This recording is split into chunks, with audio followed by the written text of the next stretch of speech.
Atlántico. Cuidado. Obrero, campesino, cultor, tu trabajo es la revolución. Obrero, campesino, cultor, tú eres la revolución. Obrero, campesino, cultor, tu trabajo es la revolución. Obrero, campesino, cultor, tú eres la revolución. Alerta que camina la espada de Bolívar por América Latina. Alerta, alerta, alerta que camina la espada de Bolívar por América Latina.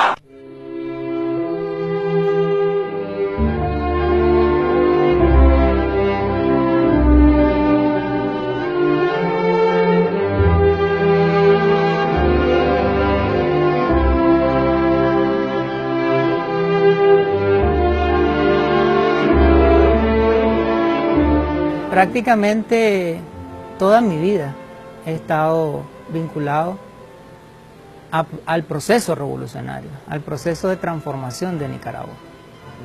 Mi primera participación fue en 1980, en la Gran Cruzada Nacional de Alfabetización, que justamente hace unos días estábamos conmemorando un aniversario más. Sí.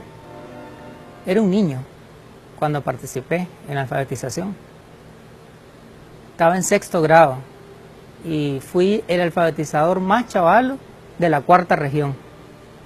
Granada, Rivas, Carazo, Masaya. Alfabeticé en el Mombacho. Recorrí ahí las haciendas, el Pachón, la Asunción, un conjunto de haciendas cafetaleras. Y esa vinculación con el campesino marcó mi conciencia como la conciencia de miles de adolescentes y jóvenes que participamos en la cruzada, que salimos de las ciudades, que nos unimos al campo y al campesino, en donde la familia campesina nos acogía como una familia y nos decían que éramos sus hijos. Y nosotros decíamos, esa es nuestra familia, ese es nuestro papá, esa es nuestra mamá. Marcó nuestra alma el hecho de beber agua de unas pilas gigantescas donde habían gurazapos. Recordemos que en 1980 recién se había derrocado en el 79 la dictadura de Somoza. Sí. Es decir, toda la pobreza estaba por todos lados expandida, ¿no? Entonces la situación del campesino era muy dura. En esos 6 meses prácticamente no comimos carne, era arroz y frijoles los 3 tiempos. Y la vinculación pues con las actividades culturales del café, porque en Mombacho una zona cafetalera, ¿no? La siembra, el trasplante de las plantitas de café, deshiervar el café, cortarlo, pepenarlo. Todas esas, nos vinculamos a todas esas actividades. Además el aprender a amar la naturaleza. Ahí fue mi primer encuentro con la madre tierra. Del campesino aprender a respetar, a venerar, a cuidar, a conectarse con la naturaleza. Muchas de las zonas del Mombacho realmente vírgenes, ¿no? En ese momento. Son muchos realmente los aprendizajes. La humildad del campesino, su amabilidad, su educación, su solidaridad. O sea, el campesino nos abrió sus casas y vivimos ahí, compartimos esos 6 meses. Ellos no tenían ningún reparo en compartir su café, en compartir su frijolito, en enseñarte cómo cuidar la tierra, cómo labrar la tierra. Aprender de la fauna, ellos nos iban enseñando nombre a nombre de los animales y cómo funcionaba el hábitat, cómo funcionaba el ecosistema en sus palabras, ¿no? En su lenguaje, cómo ellos sabían cuando venía la lluvia, cuánto iba a durar la lluvia, cuándo se iba a ir. O sea, toda esa conexión fue muy interesante. Es decir, creo que uno de los grandes aprendizajes fue entender que como seres humanos somos uno con la madre tierra. Todos los elementos de la naturaleza, la flora, la fauna, la energía, el sol, el oxígeno, el agua, formamos una unidad, ¿verdad? Y creo que mi generación fue marcada por eso, ¿verdad? Y ha sido un elemento consustancial a la revolución, ¿no? La defensa de la madre tierra hasta el día de hoy, tanto así que en las reformas constitucionales del 2014 incluimos en la ley superior el respeto y protección a la madre tierra y reconocimos los derechos de la Carta del Bien Común de la Humanidad, donde se reconoce que la madre tierra es un ser vivo, ¿eh? Y que formamos una unidad con ella. Eso lo aprendí yo, el lenguaje del campesinado en 1980. Todos los años, o sea, en toda la primera etapa de la revolución, los años 80, yo me integré a todas las tareas. Participé en los cortes de café, en cortes de algodón, en jornadas de limpieza, fui brigadista de salud, participé en jornadas de letrinificación, de abatización, es decir, en todas las tareas que la revolución llamaba, ¿no?, a la juventud a participar. Sí.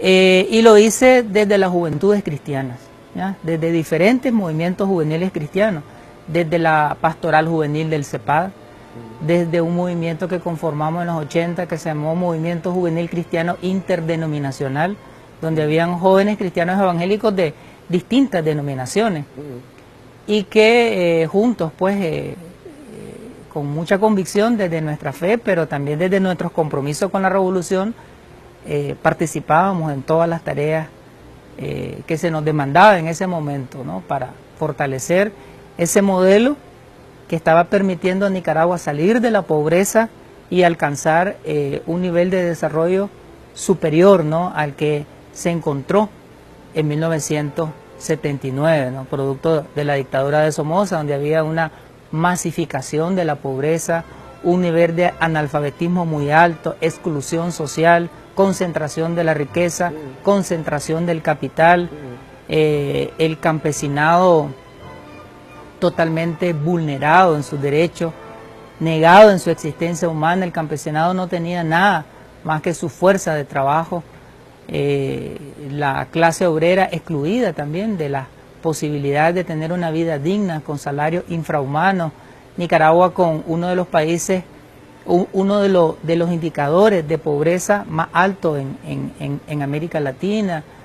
Es decir, nuestra generación se comprometió para, en el proceso revolucionario, superar esos indicadores económicos, sociales, que eran muy parecidos a los de África, es decir, un nivel de pobreza extendida, alto índice de desnutrición infantil, alto índice de mortalidad materna, poco acceso al sistema de salud, un sistema educativo destruido, una educación urbana totalmente, es decir, las pocas escuelas, los pocos centros educativos que habían estaban localizados en las ciudades y en las cabeceras departamentales. Entonces nos comprometimos con transformar esa realidad desde la Revolución Sandinista.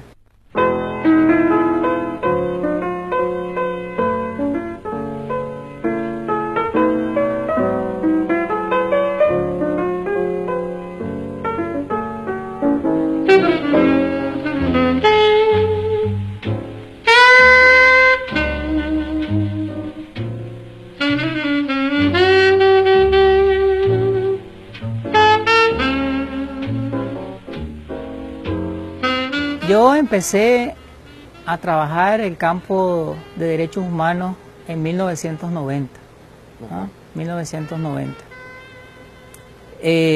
Siempre desde organizaciones cristianas. Yo trabajé en un movimiento que se llamó Asociación Cristiana de Jóvenes, ACJ, que es un movimiento ecuménico. Estuve ahí de 1990 a 1995 y promovíamos derechos y proyectos de desarrollo con énfasis en niñez y juventud, en comunidades pobres, aquí en Managua, en Acahualinca, en León, en comunidades afectadas por fenómenos de la naturaleza. En León, por ejemplo, las afectaciones por el Cerro Negro, las afectaciones del maremoto, en comunidades como Los Pocitos, Monterredondo, Lechecuago, Salinas Grandes, entre otras comunidades de León. En Carazo trabajamos en comunidades muy pobres también, como El Sol, El Cacao, en Marlon Alvarado, entre otras comunidades rurales. Entonces, en ese primer quinquenio de los años 90,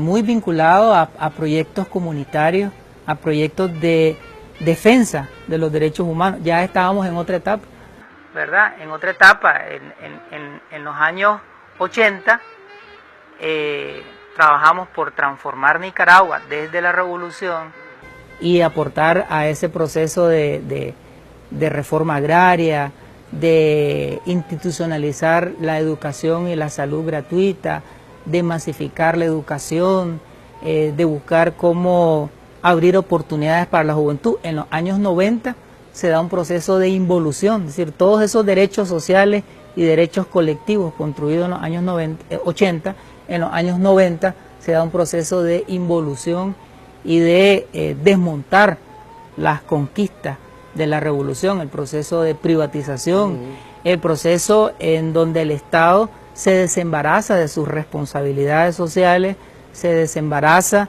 de convertirse en garante de derechos, y el Estado traslada todo eso a la sociedad. Las ONG asumen esas tareas, algunas entidades religiosas también lo hacen.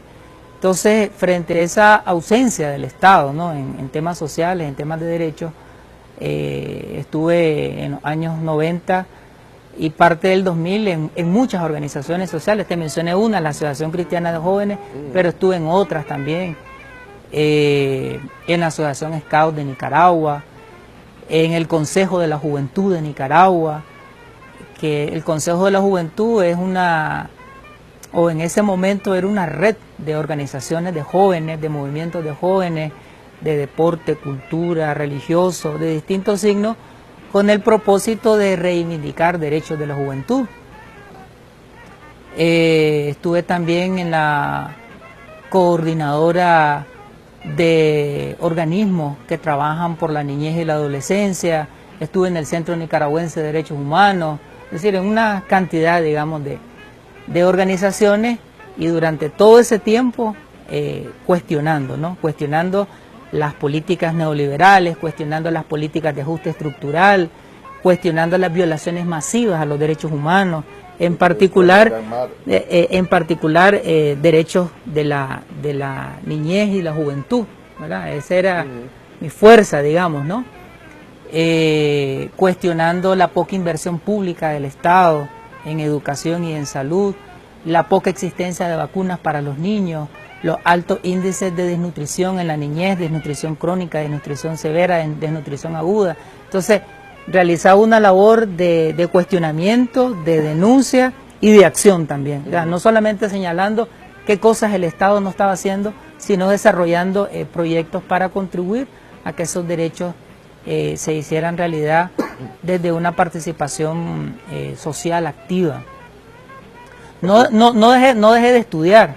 Después de que me gradué de Sociología, estudié Derecho, me gradué en Derecho, hice estudios en Filosofía, hice estudios en Teología, en Políticas Públicas, es decir, todo este tiempo, ¿no? Todo ese tiempo estudiando y tratando de vincular esas teorías académicas con los procesos de transformación de la realidad en Nicaragua.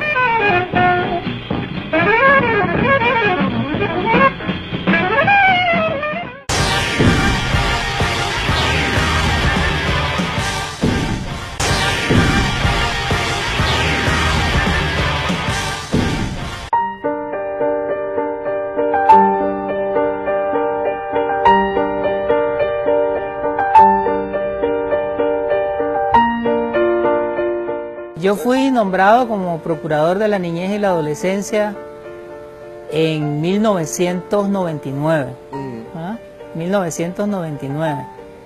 Y se me nombra como procurador en un reconocimiento a esa labor que veníamos realizando ya por varios años, como dirigente de las juventudes y como cuestionador, ¿no?, de las políticas de privatización y las políticas negadoras de derechos. Desarrollé mi labor como procurador entre 1999 y 2005. Agarré parte del gobierno de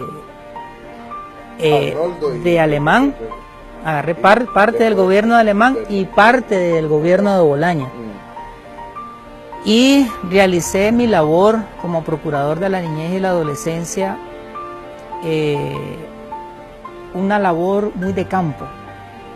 No me gustaba estar en la oficina. Hice una labor de fiscalización, de auditoría del Estado en el cumplimiento de derechos humanos, en particular de derechos de la niñez y la adolescencia, en la comunidad, en el territorio. Iba a los hospitales, iba a las escuelas, visitaba los barrios, recepcionaba denuncias también en oficina. Y yo me acuerdo que en la calle siempre la gente me preguntaba, en la barbería, en las comiderías, la gente me preguntaba, ¿cómo usted es funcionario del Estado y usted critica tanto al Estado? No podíamos estar en silencio, digamos, cuando habían hambrunas masivas en el norte del país. ¿Ya? Y yo muchas veces desde las comunidades campesinas señalaba que había niños literalmente muriendo de hambre, niños famélicos, esqueléticos, oculto, ¿verdad? Ocultos, es decir, muchas veces salían a luz pública por las denuncias que hacíamos, ¿no? Se reflejaban en las cifras. En esos años Nicaragua tenía de las tasas de mortalidad infantil más altas. Nicaragua tenía entre 80 y 90 niños que morían por cada 1000 nacidos vivos antes de cumplir un año, ¿verdad? Y igual una tasa altísima antes de cumplir 5 años y así, ¿no?, en el periodo de la niñez. Unos niveles de desnutrición brutales, realmente, brutales. Entonces, desde la Procuraduría hicimos esos señalamientos, visitábamos los hospitales y señalábamos de que no habían medicamentos, que no habían equipos adecuados, de que el sistema de salud prácticamente estaba privatizado. La gente tenía que pagar por un examen de laboratorio, por una operación, y además de eso tenías que llevar tus sábanas, la sangre, el hilo, o sea, tenías que llevar todo a los hospitales. Sí. Y muchos de ellos pues totalmente deteriorada la infraestructura, ¿no? Mala atención. Igual en las escuelas, visitábamos las escuelas y hacíamos denuncias de que habían cobros. Y yo me pregunto algo, Marcia, ¿dónde estaban los organismos de derechos humanos en ese tiempo? ¿Dónde estaba la CPDH? ¿Dónde estaba la NPDH?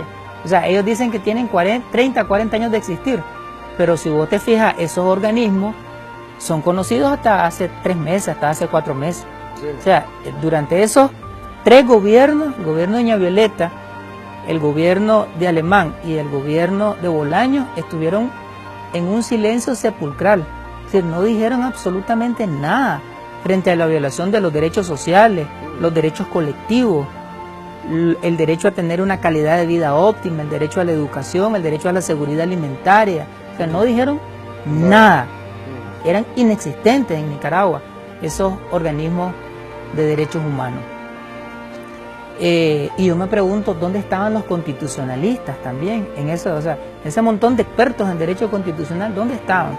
Porque la Constitución que se aprobó en 1987, en la primera etapa de la Revolución, la Constitución política, que está vigente hasta hoy, ha tenido reformas, pero la estructura, el tesauro de derechos que está en la Constitución, ya era vigente en los años 90.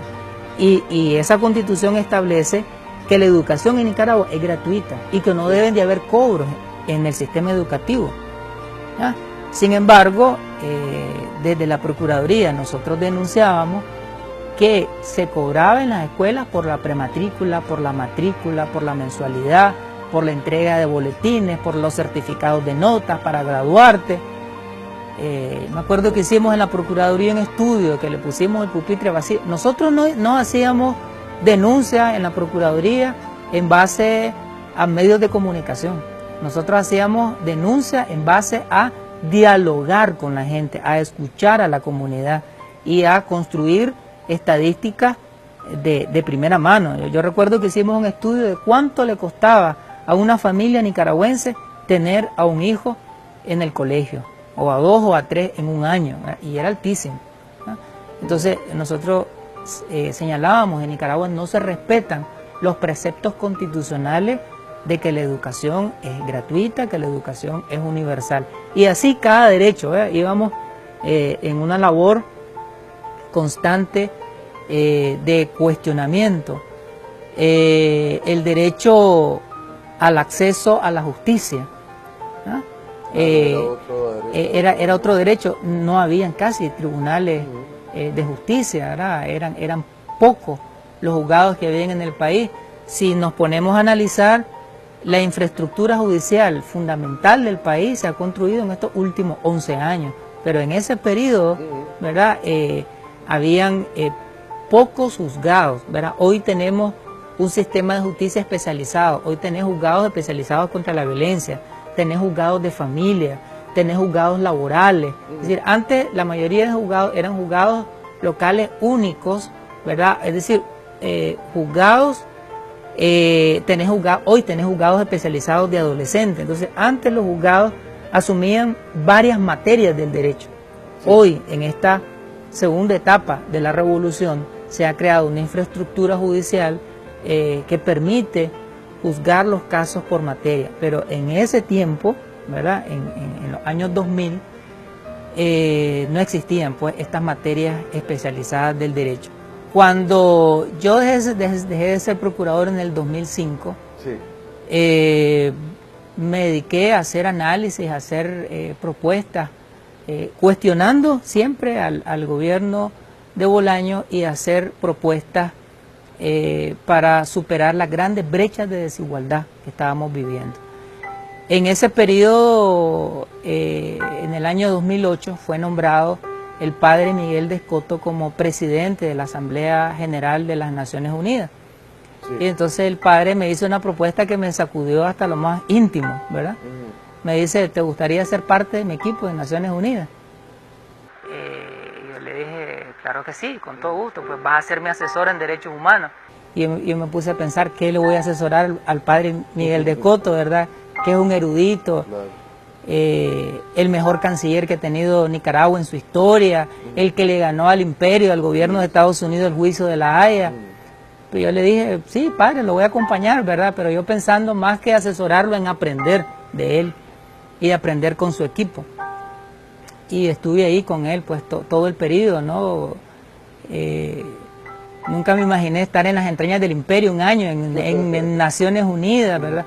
Vi en Nueva York, vi cómo funciona Naciones Unidas, acompañé al padre en luchas titánicas realmente, que nunca ningún presidente de la Asamblea General de las Naciones Unidas había asumido, como por ejemplo exigir que se cumpliera las primeras resoluciones de Naciones Unidas para crear el Estado palestino. O sea, las primeras resoluciones que Naciones Unidas aprobó en 1948 era que se creara el Estado de Israel y que se creara el Estado de Palestina. Sin embargo, solo se creó el Estado de Israel, el Estado de Palestina no se creó. Tantos años, tantas décadas han pasado y no se ha creado. Entonces el padre asumió esa tarea, ¿no? Y ahí estuvimos acompañándolo y tejiendo argumentos para que Naciones Unidas pudiera cumplir con esa resolución. Lo acompañamos en el tema en ese periodo, en ese tiempo fue el golpe de Estado, ¿verdad? A Zelaya. Estados Unidos hizo pues todo un complot, ¿verdad? Para derrocar a ese gobierno que fue electo democráticamente, que tenía legitimidad social, marco jurídico y que tenía empatía y simpatía popular, ¿verdad? Pero a pesar de esa fuerza social, a pesar de esa legitimidad política, lo derrocaron e instituciones del Estado fueron cómplices, digamos, ¿no? De este golpe de Estado. Paradójicamente, dentro de esas instituciones estuvo el Comisionado Nacional de los Derechos Humanos, que es el símil, digamos, de la Procuraduría de Derechos Humanos. Y entonces estuvimos ahí buscando cómo tratar de revertir, ¿verdad?, esa situación, pero vimos cómo el imperio manipula en Naciones Unidas a los otros estados, ¿verdad?, cómo los bloquea, cómo los chantajea, cómo los presiona y cómo evita que los estados tomen decisiones soberanas.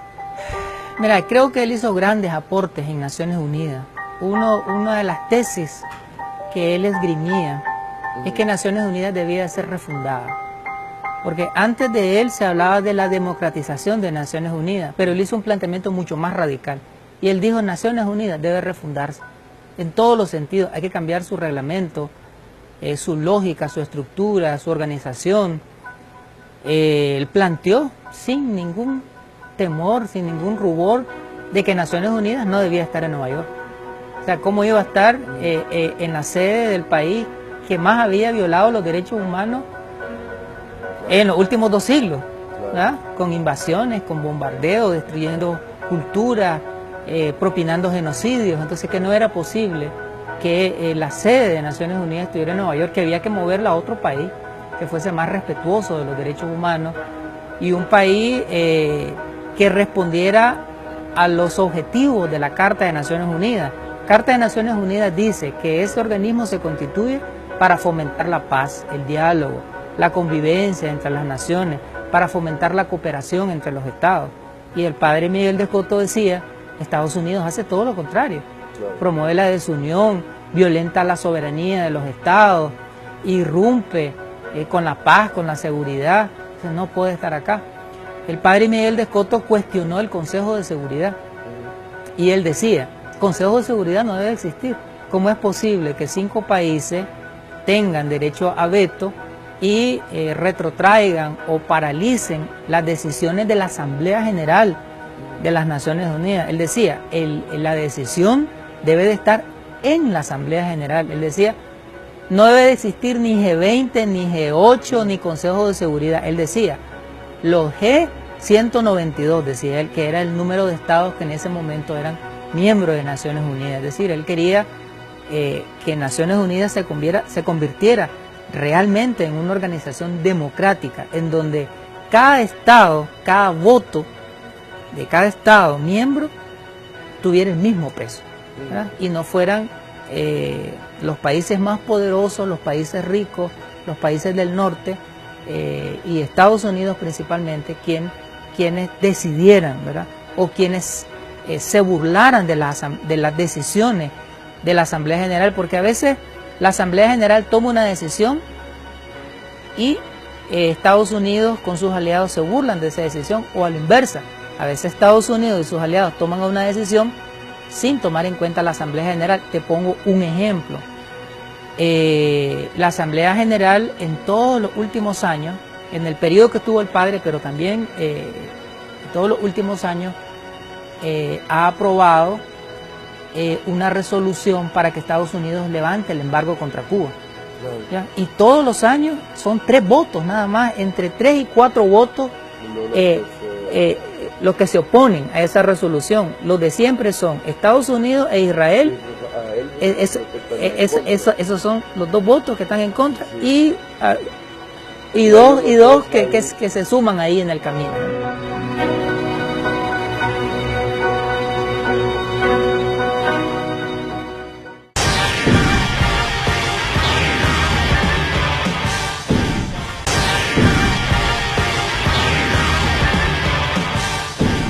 Una serie de mociones para fortalecer el contenido del Código de Familia.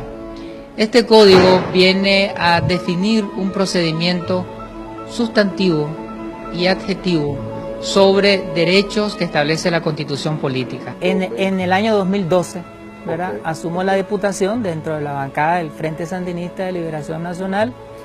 Y bueno, toda esa experiencia que te he venido narrando desde diferentes espacios, la llevamos a la Asamblea Nacional.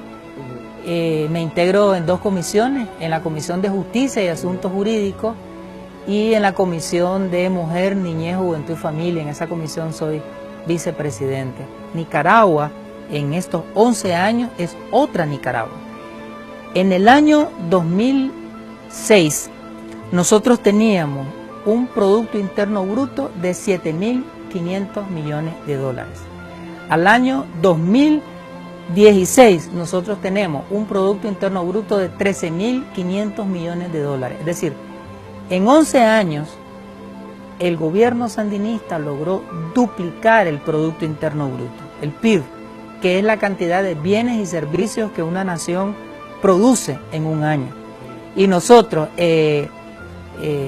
logramos transformar no solamente la macroeconomía, sino también la microeconomía. En el año 2006-2007 Nicaragua tenía un PIB per cápita de $1.300.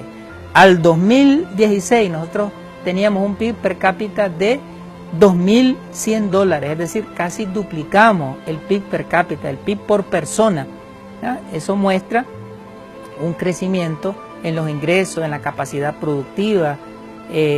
Estamos hablando de derechos económicos. En estos 11 años se restituyeron derechos económicos, porque antes la economía era solamente repartirse el pastel entre los ricos, ¿ya? El modelo de la revolución es redistribuir la riqueza, ¿ya?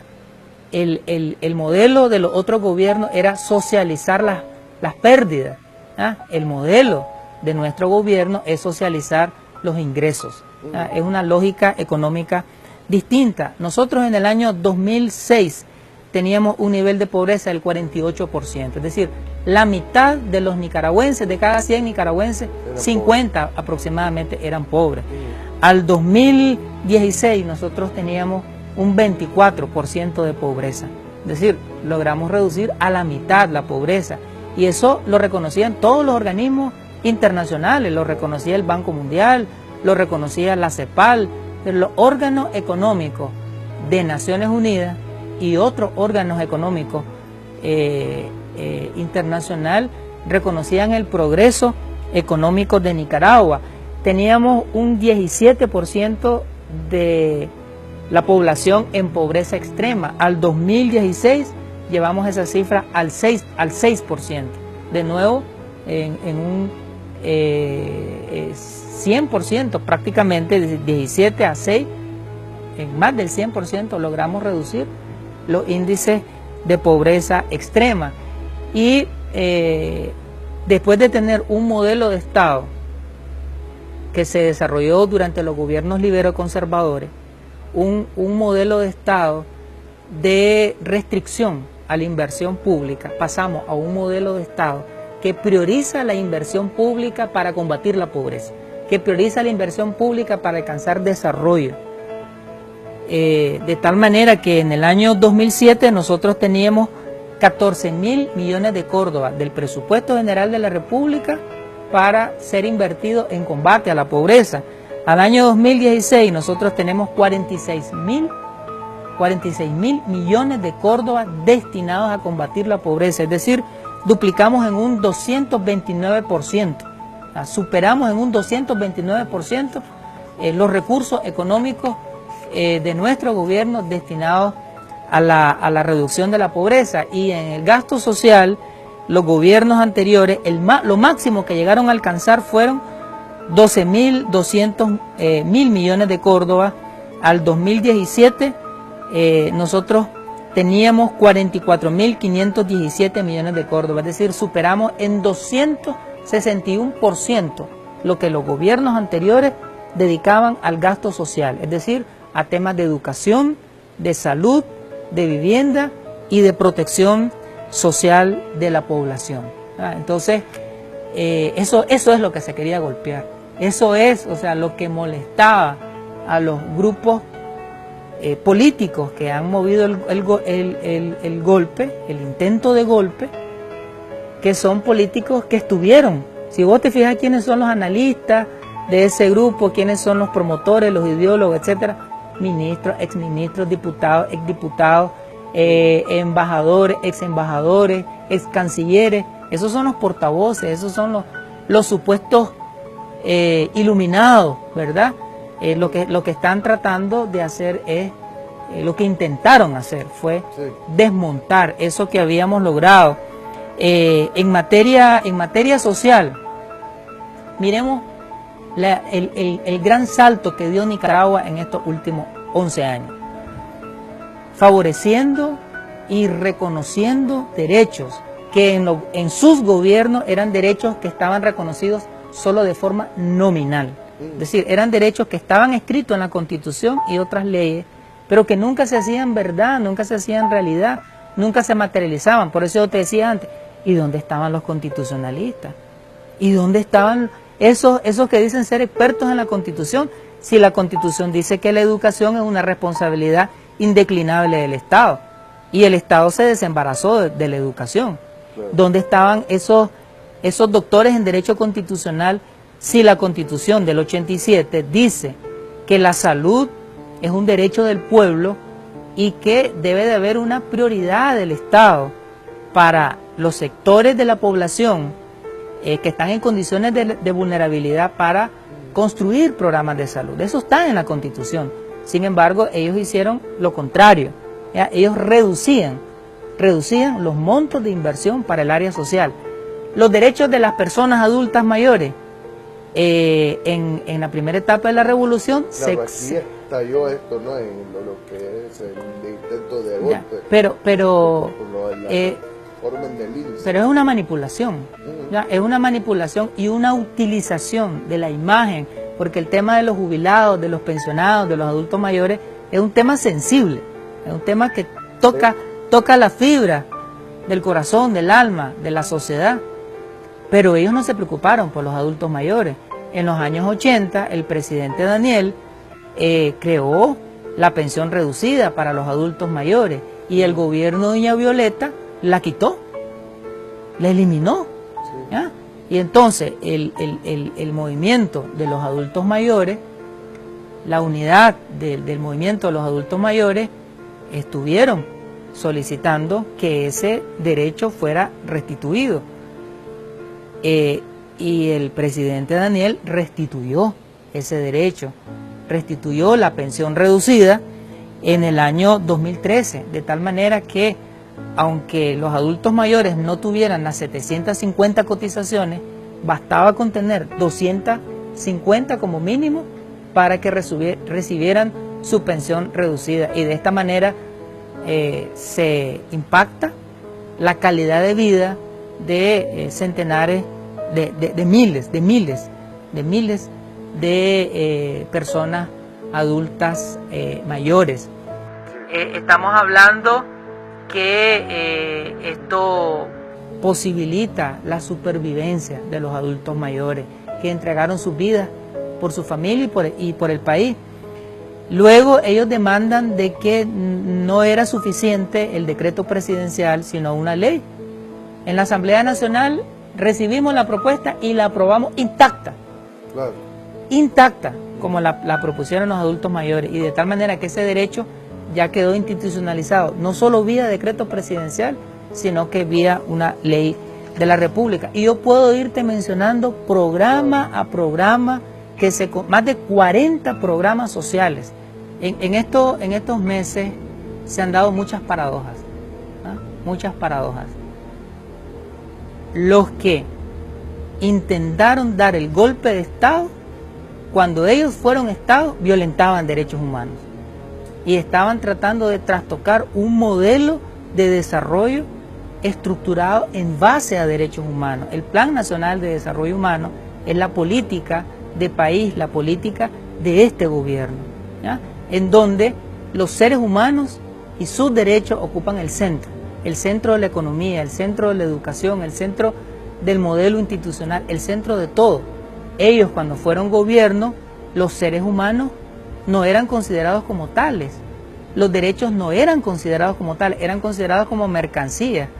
Entonces, esos que violentaron masivamente los derechos humanos, quisieron dar un golpe de Estado para destruir un modelo de derechos humanos y acusan a este gobierno de violentar derechos humanos cuando fueron ellos los que violentaron derechos humanos. O sea, esta es una paradoja increíble, ¿no?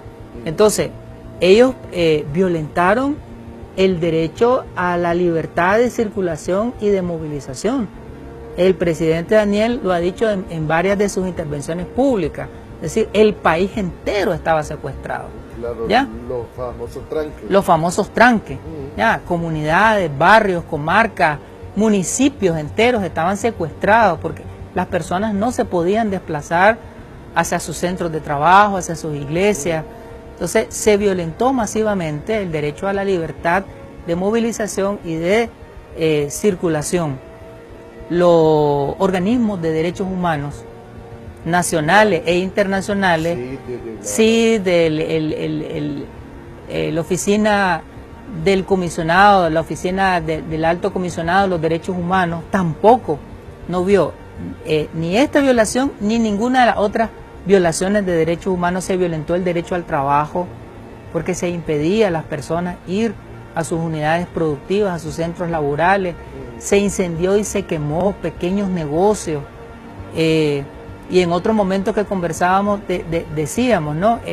El carácter clasista de este intento de golpe de Estado, porque lo que se quemó y lo que se destruyó fue lo de los sectores populares, lo de los sectores económicamente poderosos del país no se tocó. Los negocios destruidos fueron de la gente emprendedora, de la gente luchadora, trabajadora, de la gente que tiene sus tramos, sus pequeños establecimientos. No se quemaron centros comerciales, no se quemaron negocios de lujo, ¿verdad? Las universidades que se destruyeron fueron las universidades donde van los jóvenes del sector popular a estudiar. No se quemaron las universidades de la élite. O sea, desde ahí se montaba toda la red virtual, ¿verdad? Todas las fake news, las noticias falsas se diseñaban desde esos centros universitarios. Pero ahí está intacta la infraestructura. Se quemó los laboratorios, las computadoras, las aulas, los pabellones, los centros de capacitación técnica del INATEC, ¿ya? Para la juventud de los sectores populares. Entonces se violentó el derecho a la educación porque se paralizaron las clases a nivel de todos los subsistemas educativos prácticamente. El año lectivo se vio interrumpido. Esa es una violación masiva a los derechos de la juventud, a los derechos de la niñez. Se violentó el derecho a la salud porque se destruyeron unidades de salud, clínicas del Estado, ambulancias, hospitales. Es decir, una infraestructura en salud a disposición del pueblo fue destruida, fue erosionada, ¿no? Esta infraestructura. Ellos dijeron de que iban a asumir los costos, pero no es cierto, ¿ya? Pero no es cierto, ¿ya? Los costos los ha asumido el pueblo. 100.000 puestos de trabajo perdidos, producto de este intento de golpe de Estado. Entonces, eso es violación a los derechos económicos. Se violentó el derecho a la vida, el derecho sacrosanto a la vida se violentó. Se cometieron asesinatos, policías, dirigentes de la juventud sandinista, dirigentes comunitarios, dirigentes del partido Frente Sandinista murieron, ¿verdad?, en este intento de golpe de Estado. Eso tampoco lo han dicho los organismos de derechos humanos. Es como que los sandinistas no tienen derechos humanos, ¿ah? Como que no existen, y si existen no tienen derechos humanos. Yo estaba leyendo y analizando el informe de la oficina del Alto Comisionado de los Derechos Humanos y es sorprendente la parcialización, la manipulación, la ceguera y el no reconocimiento de violaciones de derechos humanos. Un saludo a Izquierda Visión, a los que hacen Izquierda Visión, a los editores, los camarógrafos, a su conductor, a Marcio, a toda la gente que hace posible este programa, y un saludo a sus seguidores, a sus miles de seguidores que están pendientes, que se alimentan de este programa para seguir defendiendo esta revolución, que es una revolución social, revolución política, revolución jurídica, revolución cultural, y en donde cada uno somos protagonistas de ella.